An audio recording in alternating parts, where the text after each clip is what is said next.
বন্ধুরা, এইরকম ডিম পোচ যদি সামনে থাকে তাহলে কি মনে হয়? মনে হয় না টুক করে একটা তুলে মুখে পুরে দিই? আজকে এই ডিম পোচ দিয়েই একটা রেসিপি আপনাদের সাথে শেয়ার করব। নমস্কার বন্ধুরা, ওয়েলকাম ব্যাক মাই চ্যানেল স্ন্যাপশেষ দিল্লি।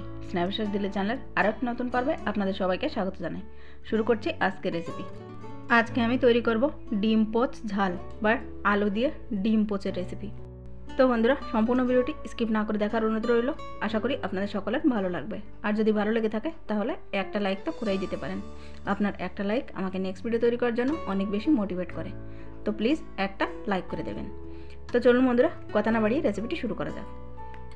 আজকে এই আলু দিয়ে ডিম পোচের রেসিপি তৈরি করার জন্য এখানে আমি 5টা ডিম নিয়ে নিয়েছি আর 4টে আলু এরকম লম্বা লম্বা ফালি করে কেটে নিয়েছি। সবার প্রথমে এই ডিমগুলোকে আমি পোচ তৈরি করে নেব। সেজন্য চলো একটা কড়াই বসিয়ে দিলাম। দিয়েছি সামান্য পরিমাণ তেল। তেল কিন্তু কোনোভাবেই খুব বেশি দেওয়া যাবে না, অল্প একটু তেল দিয়ে দিতে হবে। এবার তেলটা যখন গরম হয়ে যাবে একটু কড়াইটা ধরে এভাবে কড়াইয়ের চারো সাইডে লাগিয়ে নিতে হবে। এর ফলে ডিমটা কড়াইয়ের গায়ে লেগে যাবে না। এইবার একটা ডিম ফাটিয়ে এভাবে দিয়ে দিতে হবে। দেখুন, খুব বেশি উপর থেকে দিলে কিন্তু তেলটা ছিটকাবে আর ডিমটাও বেশি বড় আকারে ছড়িয়ে যাবে, তাই তেলের খুব কাছ থেকে ডিমটা ছেড়ে দিতে হবে। এরপর এই ডিমের উপর দিয়ে দেবো সামান্য একটু লবণ আর দিয়ে দেবো গোলমরিচের পাউডার।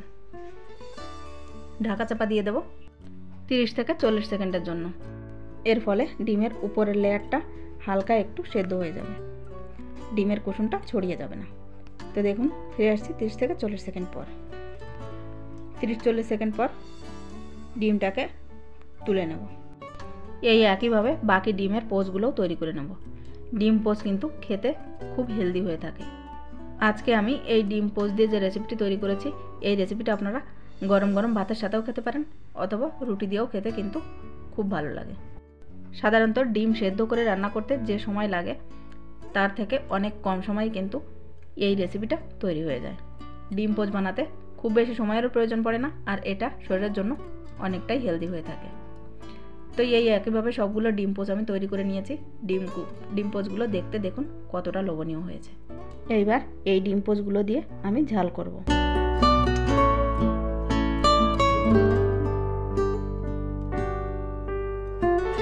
ডিম পোচের ঝাল তৈরি করার জন্য এখানে যে কড়াইতে আমি ডিম পোচ করেছিলাম সেই কড়াইতেই দিয়ে দিলাম কিছুটা পরিমাণ সর্ষের তেল।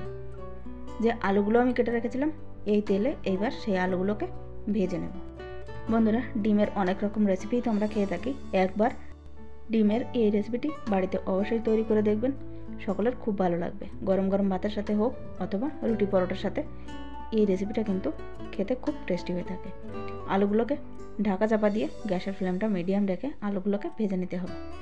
আলুগুলোকে ততক্ষণ পর্যন্ত ভাজতে হবে যতক্ষণ না পর্যন্ত আলুগুলো 70 থেকে 80% পর্যন্ত কুক হয়ে যায়।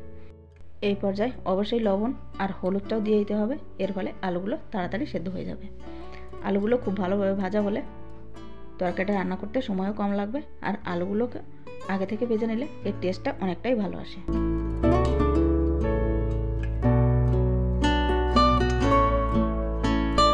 তো দেখুন বন্ধুরা, আলুগুলোকে একটু সময় নিয়ে খুব ভালোভাবে ভেজে নিয়েছি। আলুগুলো অলমোস্ট সেদ্ধ হয়ে গেছে। এইবার এই আলুগুলোকে তুলে নিচ্ছি।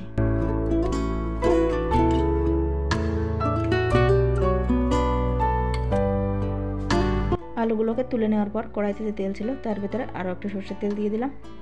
এরপর ফোড়নের জন্য দিয়েছি 1/2 টিস্পুন গোটা জিরে এবং একটা তেজপাতা। দেওয়ার পর দুটো মিডিয়াম সাইজের পেঁয়াজ কুচি এখানে দিয়ে দিচ্ছি। পেঁয়াজগুলোকে কালার চেঞ্জ হওয়া পর্যন্ত ভেজে নিতে হবে। আমি আজকে এই রেসিপিটা পেঁয়াজ রসুন দিয়ে করেছি। আপনারা যদি চান তাহলে পেঁয়াজ রসুনটা বাদও দিতে পারেন। পেঁয়াজটা যাতে তাড়াতাড়ি গলে যায় সেজন্য এখানে দিয়েছি স্বাদ মতো লবণ। পেঁয়াজের সাথে লবণ খুব ভালোভাবে মিলিয়ে নিলাম এবং 2 মিনিটের মতো ফ্রাই করে নিলাম। পেঁয়াজের কালারটা যখন এভাবে চেঞ্জ হয়ে এসেছে তখন এর ভিতরে দিয়ে দিতে হবে আদা এবং রসুন বাটা।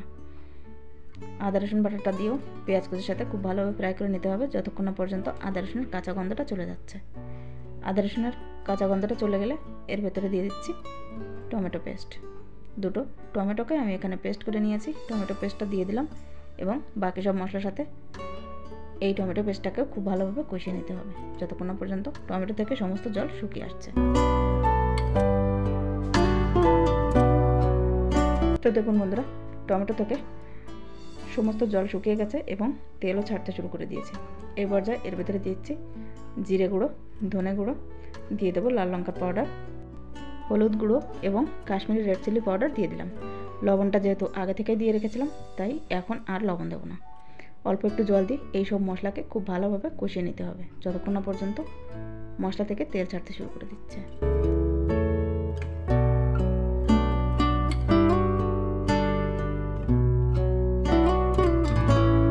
মশলাটা একটু কষা কষা হয়ে গেলে এর ভেতরে আগে থেকে ভেজে রাখা আলুগুলো দিয়ে দেবো। আলুগুলো দেওয়ার ফলে আলুগুলোও মশলার সাথে খুব ভালোভাবে কষানো হয়ে যাবে এবং আলুর ভেতর সব মশলা ঢুকে যাবে। আলুর সাথে মশলাগুলো ভালোভাবে মিলিয়ে নিয়েছি। এবার ঢাকা চাপা দিয়ে 2 থেকে 3 মিনিট মশলা এবং আলুগুলোকে খুব ভালোভাবে কষিয়ে নেব। 2 থেকে 3 মিনিট পর আলুগুলোও যেমন কষানো হয়ে গেছে, মশলাটা থেকেও তেল ছাড়তে শুরু করে দিয়েছে। এই পর্যায়ে দিয়ে দেবো এর ভেতর পরিমাণ মতো জল দিয়ে সব কিছুকে ভালোভাবে একবার মিলিয়ে নেব এবং ঢাকা চাপা দিয়ে রান্না করে নেব যতক্ষণ না পর্যন্ত আলুগুলো পুরোপুরি সেদ্ধ হয়ে যাচ্ছে এবং ঝোলটা কম হয়ে আসছে। এই পর্যায়ে বলে রাখি, আলুগুলো যেহেতু আগে থেকে বেশ অনেকটাই সেদ্ধ হয়ে আছে তাই জলটা বেশি দেওয়ার প্রয়োজন নেই। বেশি জল দিলে রান্না করতে অনেকটাই সময় লেগে যাবে, আর যে যেমন ঝোল রাখছেন সেই অনুযায়ী জলটা দিয়ে দেবেন। ঢাকা চাপা দিয়ে দিয়েছিলাম, 5 থেকে 6 মিনিট খুব ভালোভাবে রান্না করে নিয়েছি। ঝোলটাও ফুটে গেছে। এই পর্যায়ে এর ভেতরে দিয়ে দেবো হাফ টি স্পুনের মতো গরম মশলা। গরম মশলাটা দিয়ে সবজির সাথে খুব ভালোভাবে মিলিয়ে নেব। গরম মশলাটা আগে দেওয়ার কারণ আমি ডিম পোচগুলো ঝোলের সাথে একেবারেই মেলাবো না, মানে ঝোলের উপরে জাস্ট ডিম পোচগুলো দিয়ে দেবো। আর যদি গরম মশলাটা পরে দিই তাহলে গরম মশলাটা মেলানোর সময় ডিম পোচগুলো ঝোলের তলে ডুবে যাবে। ডিম পোচগুলো উপর থেকে দিয়ে দিচ্ছি। আপনারা যদি চান তাহলে ডিম পোচগুলো ঝোলের সাথে রান্না করে নিতে পারেন। আমি ডিম পোচগুলো দেওয়ার পর খুব বেশি সময় ধরে রান্না করব না। উপর থেকে সামান্য একটু ধনেপাতা কুচি দিয়ে দিলাম এবং ঢাকা চাপা দিয়ে দেবো 2 থেকে 3 মিনিটের জন্য। এইটুকু সময়ের ভেতরেই ডিমের যে কুসুম সেটা হালকা একটু কাঁচা ভাব থাকলেও সেটাও হাফ বয়েল হয়ে যাবে। তো বন্ধুরা, 2 থেকে 3 মিনিট পর ঢাকাটা খুলে নিলাম।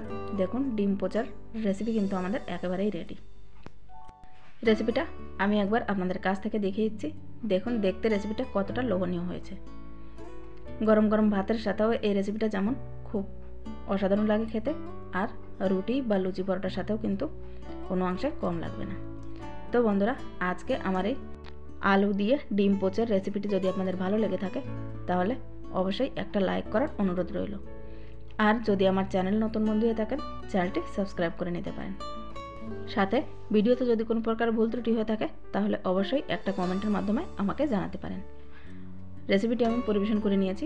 দেখুন, ডিম পোচার এই রেসিপিটা দেখতে কিন্তু খুবই সুন্দর হয়েছে, দেখেই জিভে জল এসে যায়। আজকের মতো এই পর্যন্তই। আবারও দেখা হবে নতুন কোনো এক রেসিপি নিয়ে। ততক্ষণ পর্যন্ত সবাই খুব ভালো থাকবেন, সুস্থ থাকবেন। ভিডিওটির সাথে থাকার জন্য আপনাদের সবাইকে অনেক অনেক ধন্যবাদ। নমস্কার।